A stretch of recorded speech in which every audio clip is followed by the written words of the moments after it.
The Enigma of the Codex Gigas, the Devil's Bible. Hello, and welcome to today's video. Get ready for a journey into one of the most mysterious and fascinating books in history, the Codex Gigas, also known as the Devil's Bible.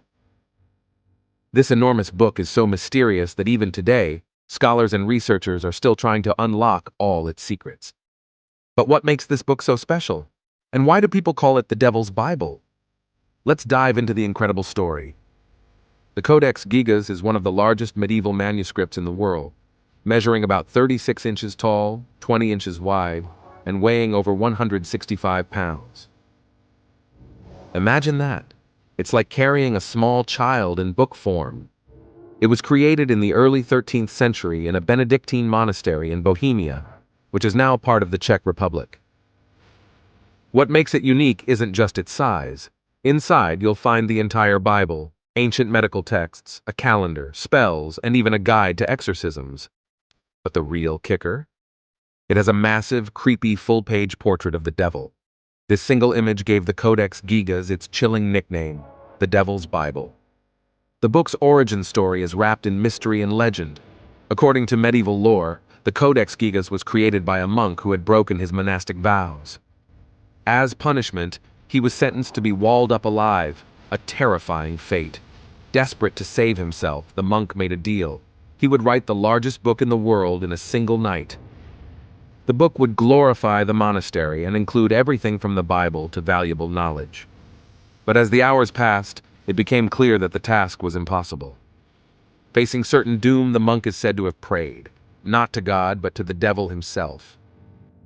He begged for help completing the book. The devil agreed, but at a price, the monk's soul. With the devil's help, the book was finished by morning. To show his gratitude, or perhaps as a signature, the monk added the devil's portrait into the manuscript. This legend has stuck with the book for centuries, adding to its eerie reputation. The contents of the Codex Gigas are just as fascinating as its mysterious creation. It contains the Vulgate Bible, which is a Latin translation of the scriptures. But that's not all. There are medical writings, descriptions of diseases, and treatments that medieval doctors would have used. There's even a section on how to identify and deal with demons. One particularly odd feature is the inclusion of a calendar that lists the names of saints and the dates of their feasts. Among them are mentions of excommunications and curses, a strange addition to a religious manuscript. But the part that captures everyone's attention is that terrifying portrait of the devil. The image shows the devil with red horns, green skin, clawed hands, and an outstretched tongue. It's grotesque and mesmerizing, drawing viewers into its haunting gaze. Even beyond the legend, the Codex Gigas raises serious questions. How was it created? Modern experts estimate it would take one person at least 20, 30 years to complete such a massive book. Strangely, the handwriting is consistent throughout the manuscript. This suggests that it was written by a single scribe, an incredible feat given the scale of the work. But why? Why would someone dedicate their life to creating a book this massive? Was it an act of devotion, a display of power, or, as the legend suggests, a pact with dark forces? Over the centuries, the Devil's Bible has had a reputation for bringing bad luck.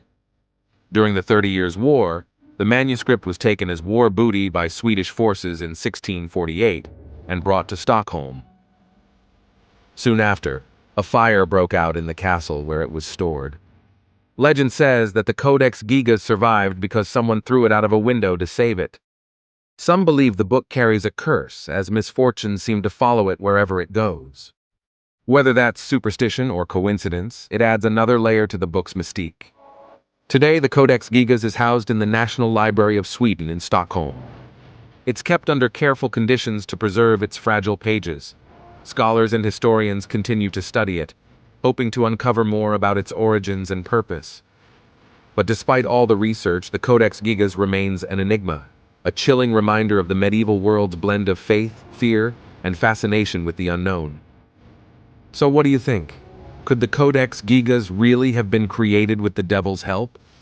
Or is it simply the work of an incredibly dedicated monk? Whatever the truth may be, the Devil's Bible has captured imaginations for centuries and will likely continue to do so for many more. If you enjoyed this dive into the mysterious history of the Codex Gigas, be sure to like, comment, and subscribe for more stories from the past that will leave you amazed and maybe a little spooked. Thanks for watching, and I'll see you next time.